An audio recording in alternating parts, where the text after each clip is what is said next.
My name is Mallory Slesser, and today is April 20th, 2015, and I'm interviewing Pastor Lori Hatch-Rivera at the MCC in Harrisburg, PA, for the Oral History Project of the LGBT Center of Central PA. Lori, is it okay for me to ask you a few questions regarding your involvement in the LGBT movement? Yes. Okay. Could you please state your name and that you are willing to be interviewed? I am Reverend Lori Hatch-Rivera, and I'm willing to be interviewed. Okay, and then could you please sign the consent Sure. form? Okay.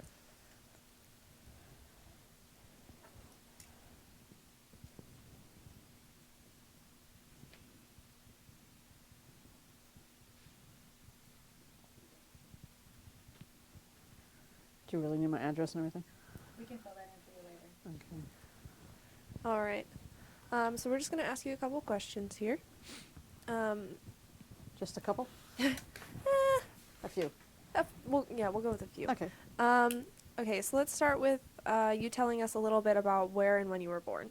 I was born in Rockville Center, New York, on Long Island, many years ago, 1958. What else do you want to know about being born? I guess go into talking about your schooling. Okay.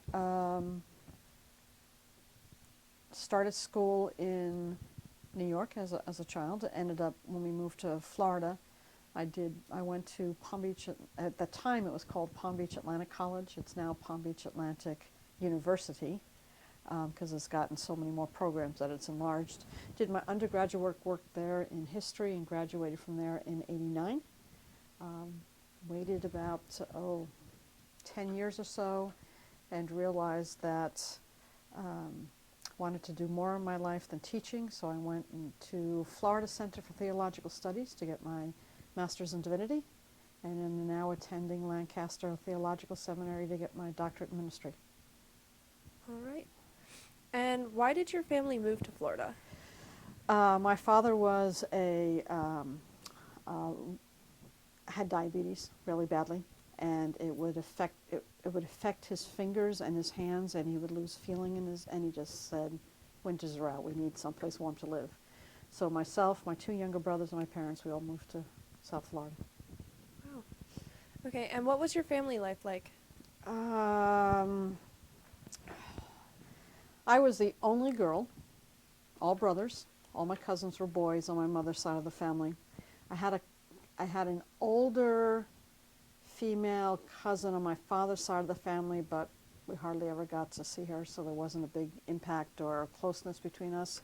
So it was mostly playing with the boys, and very much a tomboy. Was very much into sports. Even in high school, I was on the basketball team, the softball team, any team I could think of. My brothers and I used to be much closer than we are now. My brothers and I are no longer close because of being a lesbian, and they've kind of shut me off. And I know on the page it said at one point that your brother attacked you with these anti-gay scriptures. What was your reaction to that?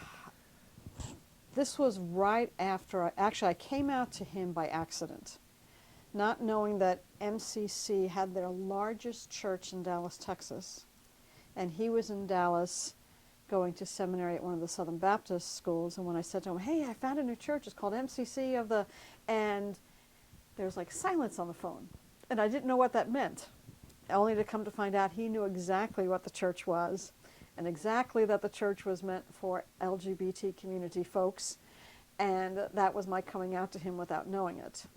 And then on his school break for the summer, he proceeded to come home, came to my house, knocked on the door, had his Bible under his arm, and proceeded to beat me up with what we refer to as the texts of terror. Those 6 or 7 scriptures that you find throughout the Bible that, if taken word for word, just out of context, says that homosexuality is wrong. He would not listen to anything I had to say. Any kind of reply I tried to make, I was told, you're being brainwashed by that church. It didn't apply to him and what he had learned during his time in a Southern Baptist church. So that was part of the difficulty. And what about your other brothers? My older brother we just don't have much of a relationship, and that was due to some issues from teenage years that we don't need to go into. My middle brother, for the longest time, told me he was supportive of who I am. That as far as he was concerned, his sons had two aunts.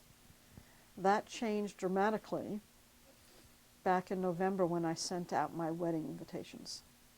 When I sent out my wedding invitations, the only person in my entire family to respond was my mother and one niece. And the only reason she responded is because I made a notation on Facebook that said, "Oh my gosh, Darlene and I only have 10 more days until the wedding." And then it hit her that she had never responded to the wedding invitation, so she called me up and apologizing. But I heard not from any of my brothers, not from any of my adult nieces and nephews. So, and I still have not heard from my brother, my middle brother, since then. So I have to make the assumption that he was fine as long as I wasn't getting married or putting it out there that I'm really a lesbian. So now we have nothing to do with each other. Okay. And then it seems like your mom was at least moderately supportive if she wanted to go to your wedding. How did your parents? My parents were extremely supportive. It was very funny because I'm there telling them, finally coming out to them, and I'm almost 30 at this point, and I still hadn't come out to them. And so I'm sitting there telling them, I'm crying, and they're sitting there because I'm so afraid of upsetting them and hurting their feelings and disappointing them. And my father pipes up with, "Tell us something we didn't know." Oh. And then he proceeds to tell me all the other people in my family who are gay. It's like, it would have been a lot easier if I know, I have a cousin that's a year older than I am, he's gay. My father's uncle was gay. My mother's aunt was gay. It's like, this would have been a heck of a lot easier if you all had told me that we had all these gay people in this family. But something she didn't talk about, especially then. Do you think your brothers are aware of how many other? Yes, Okay. because we've talked about it. And how do they feel about them being gay? They don't really have any, there's very little contact anymore between my mother's side of the family and my father's side of the family. Moving to Florida caused a great deal of geographic distance. And then when my grandparents died, that was a connection that was keeping everybody together. And so that connection, and then slowly but surely, my father being the youngest, most of his older siblings are all dead. So there isn't the folks there to keep the connection going, and my father's now dead. So there's no one there to keep the connections going. Okay. Let's see here. So you said you spent time as a middle school teacher, and then I also saw you were a clerk in a hospital and an eye doctor's office. So what finally just drew you towards wanting to be a pastor? Okay. It's a long story. I really believe back in my 20s that God was calling me to go into ministry. I tried to ignore it because at that point I was in a Southern Baptist church. And when you think about Southern Baptist and women preachers, it really doesn't work together. And at the same time that I'm thinking out, do I want to go into ministry? Is this really what God's wanting? I'm also dealing with the coming out process and starting my relationship with my now wife. So all this is going on, and I'm thinking, this can't possibly be what God wants. So when I went, and I had originally started at college to get a degree in religion, and I changed that to history and got my teaching certifications. While I was teaching, there was a point in the mid-90s where I kept thinking again about going into ministry again, but things weren't very safe in South Florida at that time for the LGBT community.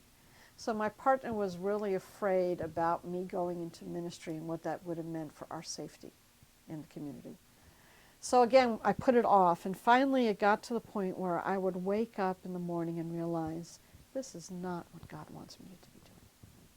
And every morning I wake up with that same thought, this is not what I'm to be doing in my life. And it got to the point that I knew when I could not think about anything else but serving God as a pastor, that it was time for me to go to seminary. So that's when I found this very small, very, very small, non-denominational, very diverse, ethnically and religiously seminary in Miami. I mean, the president of the school was a Catholic priest. My history professor was a Cuban exile. and a preacher in the Baptist church in Little Havana in Miami. So it's a very, very diverse school. And from that experience, I was an associate pastor for 7 years in Florida, and then came here to become the senior pastor of this church 4 years ago. Okay. And what drew you to this MCC? To MCC or to this particular one? Both. Well, mostly to MCC. For MCC, when Troy Perry began the church in 1968, he had 3 points that he thought it was very important that we have in our churches. That one, it was a place where people would encounter God. It was a place where people could come and find family and find safety, and they could come and be the people they are without feeling that, oh my goodness, that person's looking at me, I can't look too gay or act too gay, or, how do I not be gay? And then the third one was for us to be engaged in social action. Darlene, who is my wife, when back in the late 80s, a friend of hers at work, and she's a nurse, said, hey, I found this church called MCC of the Palm Beaches, because we were living in Palm Beach County, Florida at that time. It's a church for gay people. It's a place where we can go and be accepted. And they told me about it, and I said, I'm not going. It's just a bunch of queers playing church. Yeah, I actually said that. And so they went for a few weeks, and every week they would come back and tell me all the things that went on. And the more I kept hearing about it, it's more like, this really sounds like church. And so finally, one week I said, okay, I'm going to go with you guys. And I went. And I walked across the threshold of that building, and I found like I had come home. I knew that this is the place where I could be who I was and serve God at the same time. And no one was going to run screaming and kicking because there was a lesbian in the room. The roof wasn't going to cave in. And it was really through that church that I was able to extend the love of myself as a lesbian, but also the love of myself as a lesbian and a Christian. And it was through that church that I eventually was ordained. Well, now that particular one, but through MCC. Coming here to Pennsylvania, in our system, MCC system, you're not placed anywhere. When a church becomes available, they post it on the hiring page on the website, and you send in an application, and if usually a church will have what's called a search team. And if that search team kind of likes your application packet, what we did is they did a Skyping interview first. So I'm on my computer at home sitting at my desk, and on their end is this big circle of people who were asking me questions. A few days later after that, they invited me to come up here and to meet the folks and to have another interview. From that interview, they invited me to come up and actually preach a service and have the congregation, because the congregation that just says yes or no to the pastor. They actually, what you do is you preach a service, maybe you do a Bible study, you have some kind of meal together, you spend time getting to know the people, letting them get to know you, and then they actually call for a vote, and they ask you to leave the room. So Darlene and I came and sat in here and chit-chatted and talked, and they're all in the sanctuary, and we knew it went well when we heard this cheer go up after the vote, and then they come in, and I said, I guess that means you're hiring me, huh? So the vote was at the beginning of, was it the very end of January, and I was here in place by the end of February. Wow. It's a pretty quick process. Yeah. Well, I had been looking for a while, and you have to wait until a church is open, Mm-hmm. unless you're really into doing church starts somewhere, and that was not one of my gifts. Sounds like a lot of work. Can you describe some of the work that you have done so far as being a pastor for MCC, either in Florida or here? You mean like social justice work? Sure. Okay. Well, we always had fun. Every Valentine's Day, a group of us would go down to the courthouse, and we would apply for marriage licenses. Now, this was in Venice, Florida, and when you looked online for the marriage license, it would just say, the bride and the groom need to come in person and apply for the license together. Well, by the time the last time we did this, by the time we left, someone had already gone back to the computer and changed it to the groom male and the bride female. Oh my must gosh. come and be in person. So that was now their way to say, nope, we can't give you a marriage license because you're not male and female. So there was that kind of, I'd done a whole lot of justice work through interfaith. I'm a founder of an interfaith group that's in Venice, Florida. I'm a part of 3 or 4 different integrate groups here. So a lot of my social justice work is within the religious community and bringing a lot of awareness of the LGBT people to religions that know nothing about us. I also work with Equality PA.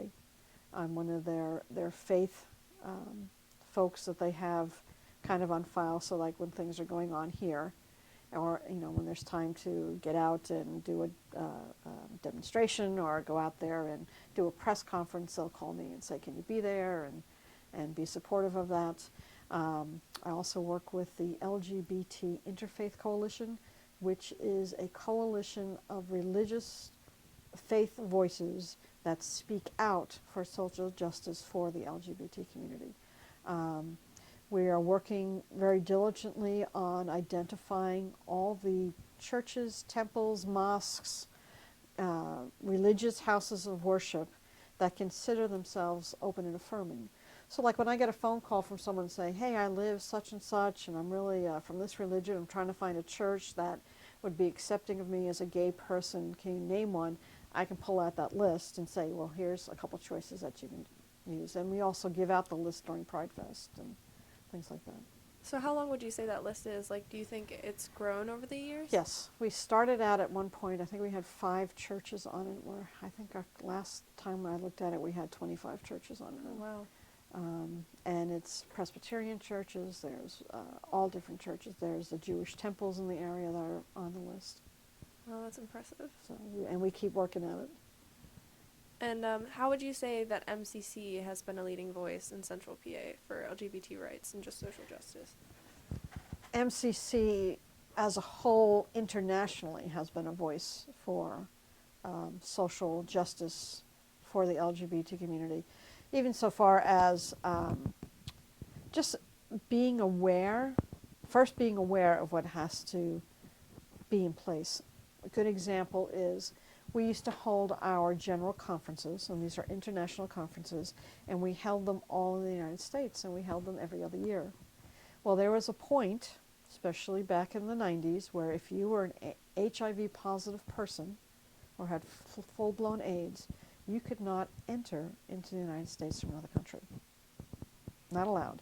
So we realized what was going on, and so it was like, duh, we can't keep having our conferences only here in the United States because there's a whole lot of people that can't come. So now what we do is one year we have it in the United States, the next one is somewhere outside. Canada, we've done Australia, Mexico, all different places. And so that's one way of being aware of the lack of justice. And of course, a lot of those laws have now been changed with time.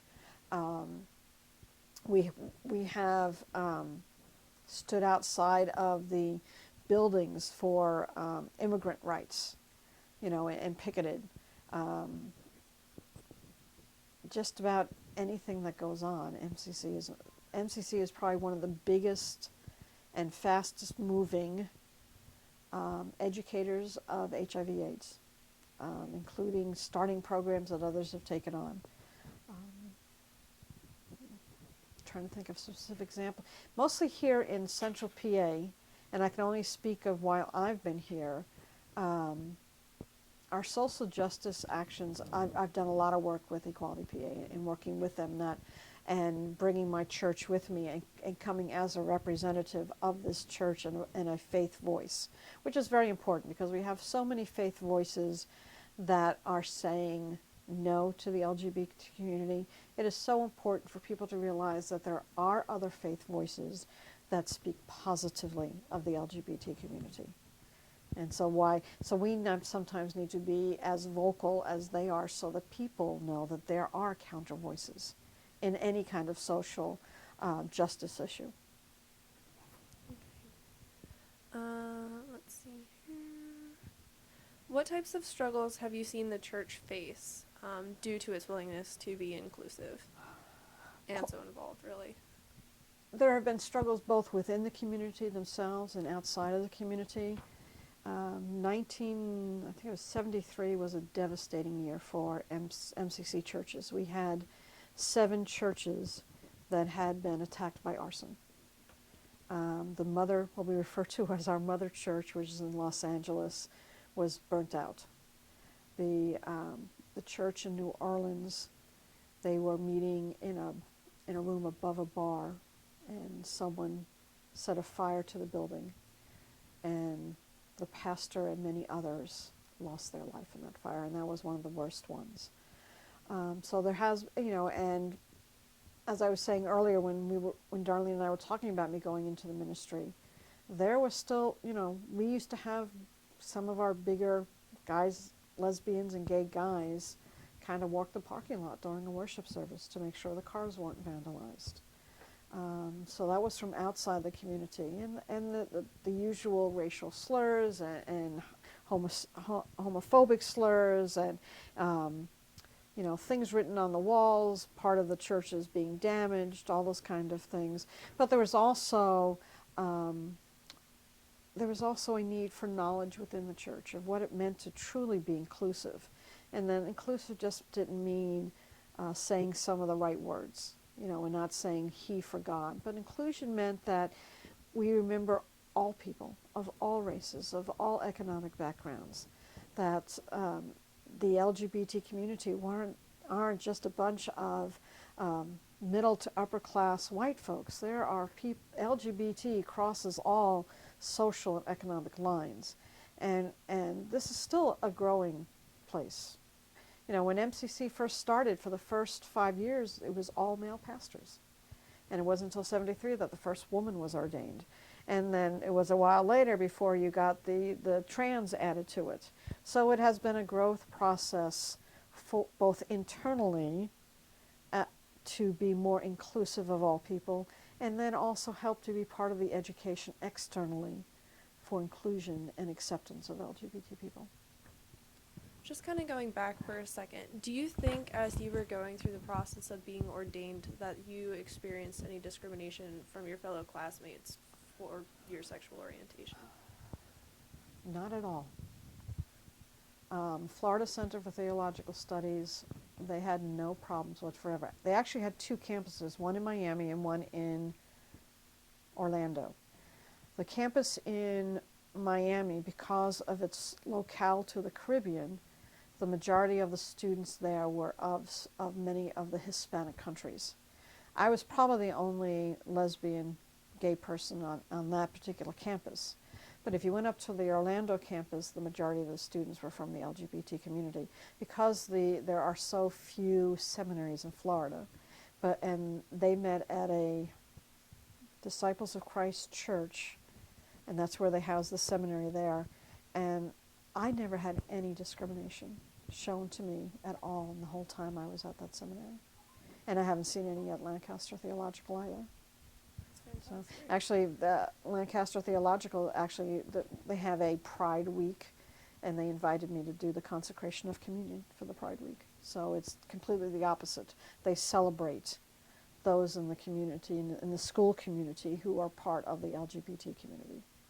That's great. Okay. Let's see. Do you know what your plans are once you leave the church? I really don't plan on leaving to the church until it's time for me to retire. Okay.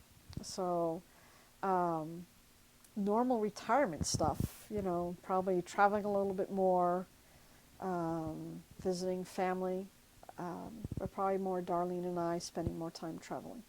Do you think you'll still be a strong advocate for? Oh yeah, that's part of who I am now. It's funny. Someone said to me the other day that I could just not be a pastor, and I said, being a pastor is not like taking off a hat. When I walk into your house, I don't take off my hat and put it on a coat rack and say, okay, now I'm not a pastor anymore. Well, I feel the same way about advocacy work and social justice work. It's just part of who I am, and that when I see injustice, I speak up, and that when I see things that are, like I already have a number of items on my calendar that's happening in the next 2 weeks that I know I'm going to be at because of things that are happening in the community. So that's still going to be part of who I am and doing that kind of work. Okay. And just kind of like down the road, what was the question I wanted? What challenges do you think still remain for the LGBT community in general? Probably the most basic challenge still is full acceptance by the world at large. And that's still going to be slow in coming. There are some religious sects that want nothing to do with LGBT people. And they see, they might say hate the sin but love the sinner. Well, number one, you classified me as a sinner, which means you already have one knock against me. And there are still places in the world that if you're an LGBT person, they will kill you. So there are still places where it is very unsafe to be an out LGBT person. So that's still the biggest challenge is going to be worldwide acceptance as us as a people, and not as a deviant people and not as, people that need to be fixed, but just as people just like anybody else. So that's probably the biggest challenge. All right. Do you think we missed anything? And you mean in your questions? Just anything you wanted to share with No, us in regards to anything? No, not really. Probably, I really enjoy being in Harrisburg. I find, although it seems sometimes that our different groups are kind of isolated when it comes down to the nitty-gritty, we know we can call on each other. Like when stuff's going on, I know I can call the LGBT center, or I can call, I call upon the leather guys in town, or I know I can call upon these folks here, and we come together. And you can see that with pride, and how many groups there are, and I'm very pleased to see the growing number of churches that are at Pride, letting people know that you're welcome in our churches. So that's probably the best thing I see. Harrisburg is, I consider it one of the best kept little secrets. It's a small little town. Even though it's the capital of the state, it's still got a very much small town quality to it. And yeah, the roads might be a mess, but when you get down to it, there's always something to do here. There's always places to connect with people. And so it's a great place to live and be of service to a community. Okay. All right. Well, thank you. Certainly, my pleasure.